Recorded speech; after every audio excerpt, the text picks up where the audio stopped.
Profesor Edward Omar Syarif Hiyariach atau Edi Hiyariach pernah menjadi sorotan saat menjadi saksi ahli dalam kasus kopi sianida Mina Salihin yang memberatkan Jessica Wongso. Kini, KPK menetapkan Profesor Edi Hiyariach sebagai tersangka kasus dugaan suap 7 miliar rupiah Kamis 9 November 2023. Edi Hiyariach dikenal sebagai profesor termuda saat berusia 37 tahun dan menjabat Wakil Menteri Hukum dan HAM yang diangkat Presiden Joko Widodo. Ia wakil dari Menkumham Profesor Yasona Lauli. Profesor Edward Omar Syarif Hiyariach atau Edi Hiyariach yang juga merupakan guru besar hukum pidana Universitas Gadjah Mada dikenal sebagai spesialis saksi ahli.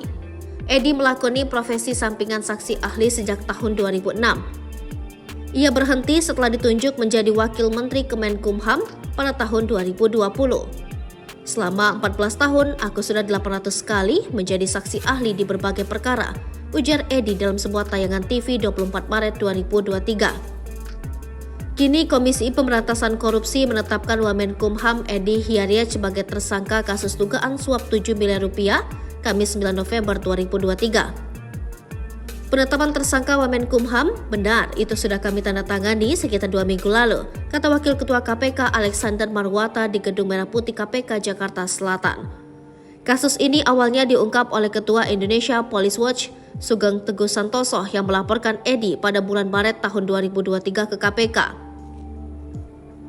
Jadi ini terkait adanya aliran dana sekitar 7 miliar rupiah. Ucap Ketua IPW Sugeng Teguh Santoso di Gedung Merah Putih KPK Jakarta Selatan.